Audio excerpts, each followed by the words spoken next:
Hi everyone, I'm back to read the next Kirsten story. This one is called Kirsten Saves the Day, a summer story, book 5 from 1854. Okay, we'll go ahead and start. First I'll read what this one is about. Kirsten Saves the Day by Janet Shaw. At last it's summer. Even Kirsten's chores, like going to the stream to catch fish for dinner, seem like play in the fine Minnesota weather. One day while she's fishing, Kirsten leaves the stream to explore the woods beyond the farm. There she finds a treasure, a bee tree packed with honeycombs. Kirsten knows that Papa could use the honey to trade for things that the family needs. So she decides to surprise him by bringing the honey home. Kirsten needs help, so she asks her brother Peter to go with her. But they don't know that bears are after Kirsten's treasure too. All right, and we'll go ahead. These are the characters of our story again. We have Kirsten, a 10-year-old who moves with her family to a new home on America's frontier in 1854. Papa Lars, Mama Peter, and baby Britta. The Larsens sometimes long for Sweden, but they never lose heart for the challenges of pioneer life. Then there's Singing Bird, Kirsten's secret friend, an Indian girl. Miss Winston, Kirsten's teacher, who lived with Uncle Olaf's family. Anna, Aunt Inger, Lisbeth, and Uncle Olaf, Kirsten's American relatives, live on a new farm in Minnesota where they make the Larsens feel at home. All right, chapter 1 is called The Bee Tree. We need enough fish for our supper and for Uncle Olaf's family too, Mama told Kirsten and her little brother Peter. That's fish for 9 hungry people. Can you catch that many? She handed them fishing poles and a willow basket to put the fish in when they caught them. Yes, Mama, we can catch all the fish you need, Kirsten said. The stream is full of trout. The June day was warm and sunny, and she was eager to be on her way. Good, and take care of Peter, Mama added, looking straight at Kirsten. The last time he went fishing with you, he chased a skunk.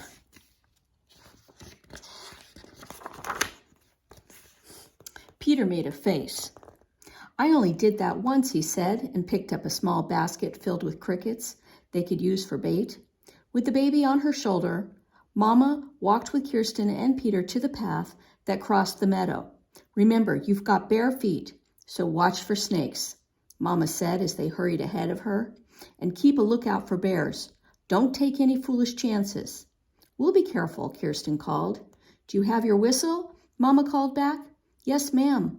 I'll blow it if anything happens. Kirsten waved the wooden whistle her brother Lars had carved for her, then grinned at Peter. Mama worries too much, she whispered. Mothers are supposed to worry. Let's run, Kirsten. As they ran toward the stream, the black and white puppy, Caro, dashed down the path after them. The puppy leaped against Peter's legs and then Kirsten's skirt. We should chase Caro back home, Kirsten said. He might steal our fish, and Mama is counting on us to get enough for supper. Peter knelt and scratched Caro's head. The puppy swiped Peter's ear with his pink tongue. Please let Caro come with us, he said. He likes the stream, just like we do. Caro cocked his head and gazed up at Kirsten. He had a black spot over one eye and more spots on his back. You're such a cute pup, Kirsten said. She turned to her brother. But Peter, you know Caro will chase anything, even a snake. If he comes home with us, you'll have to look after him. Can you take care of him and catch fish too? I'll take care of him, Peter said. I promise. So Caro tagged along. His white tail waved like a goose feather as he bounded through the grass, chasing the blackbirds. At the stream, Peter rolled up his pants and Kirsten tucked her skirt into the waistband of her apron and turned up the bottom of her pantalettes. Caro splashed into the water to lap up a drink. Peter, call Caro, Kirsten said. He'll scare away the fish. Peter whistled and the pup jumped onto the bank and shook off a shower of drops. See? He's a good puppy, Peter said. He minds me. and I won't let him cause trouble." He handed Kirsten a cricket to bait her hook. Kirsten waded slowly into the stream until the cool water came to her knees. The pebbles under her feet were soft with moss, and tiny fish tickled her ankles. She shivered with pleasure as she dropped her line into the water. She was glad the heavy work of spring cleaning and planting was over. Now, after school and on their free days, there was happier work to do, like fishing. She thought there must be more trout here in Minnesota than anywhere in the world. Peter baited his hook and followed Kirsten. Sweat ran from his yellow hair down his sunburned cheeks. "I wish we could swim instead of catch fish," he said. "Don't you wish we could go swimming, Kirsten?" "I'd rather go fishing every single day," Kirsten said. She squinted at Peter in the hot sun. Sweat ran down her forehead too. "But I wish I had a straw hat like the ones Lisbeth and Anna wear. Their sunbonnet is too warm." This sunbonnet is too warm. She loosened the sunbonnet ties under her chin, but still the damp cotton hat clung to her head. Peter's willow pole dipped. "I've got a bite," he cried. He pulled in a trout and held it for Kirsten to see. The trout was dark green with orange and blue markings. Kirsten thought it was beautiful. "It's too small to keep, though," she said. "But it's the only one we've caught, and we need lots and lots for dinner," Peter said. "Papa says to throw the little ones back and let them grow," Kirsten reminded him. "We'll catch bigger fish in the deep pool upstream." Peter tossed the fish back into the clear water, and they took their baskets and poles and waded upstream. Carl followed on the bank, sniffing at deer tracks.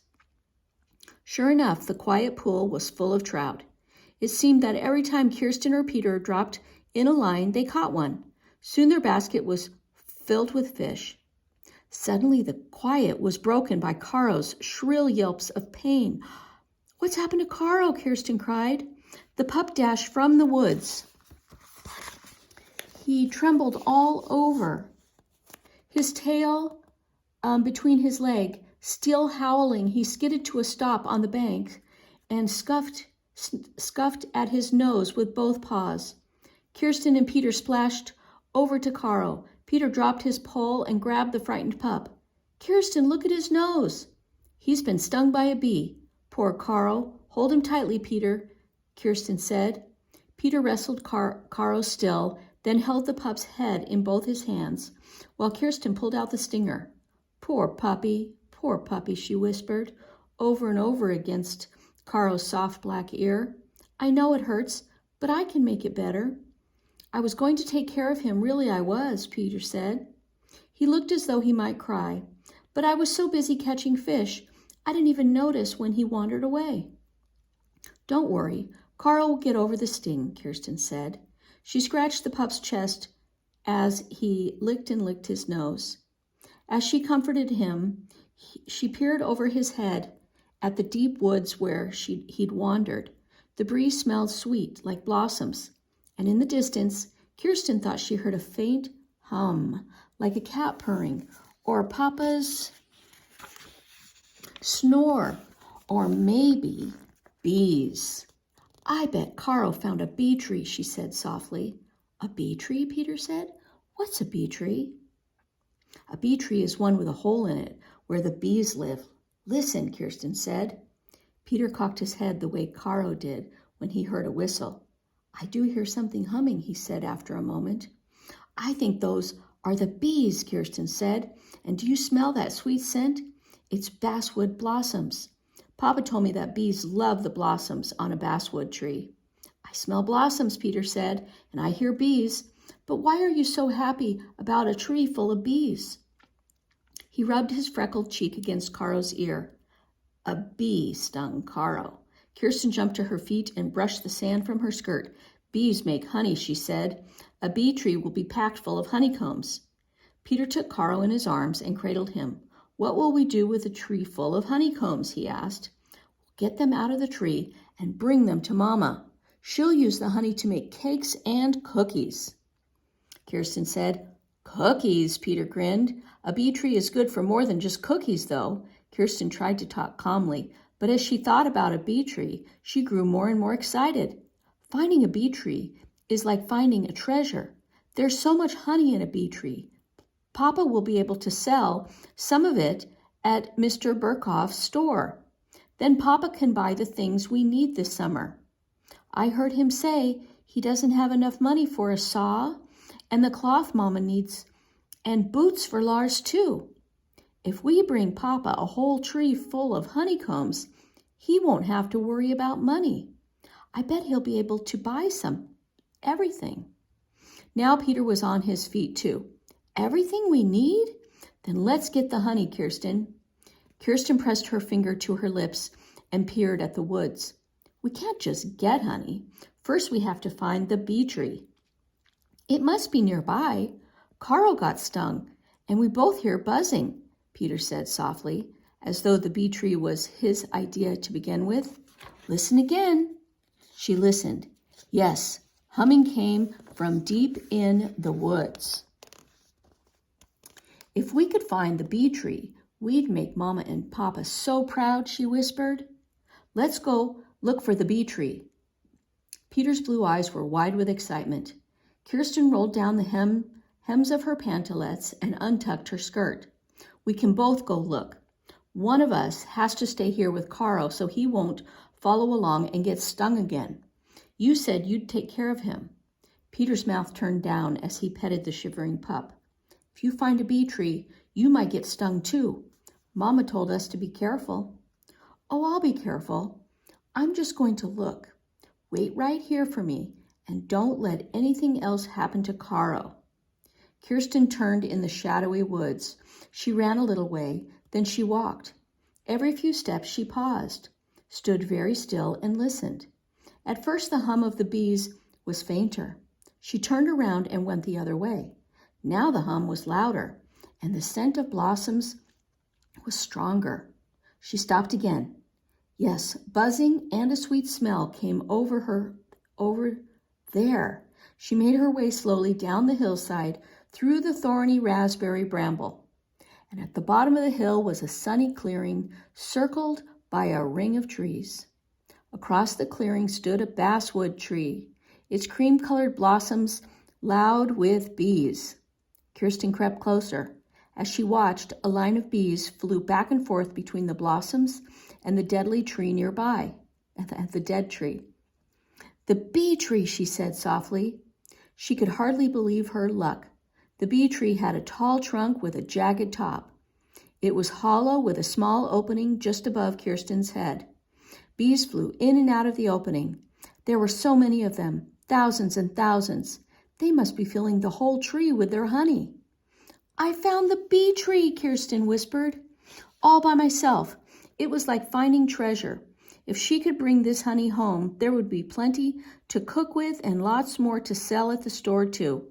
Papa would buy the saw blade he needed, Mama would get cloth to make new clothes, and Lars wouldn't have to go barefoot when he worked with the men. Oh, I've got to get this honey, Kirsten said to herself. There has to be a way, and I know I can find it. She carefully studied the bee tree. The opening was too high for her to reach unless she stood on a log. Maybe she'd have to climb a little too. She saw that deep gashes scarred the trunk below the opening. Someone else had tried to climb the tree already. Someone else was after her honey. Now Kirsten saw paw prints in the sand of the clearing. Bear paw prints. Bears were after her honey. Kirsten backed slowly away from the bee tree and looked into the bushes.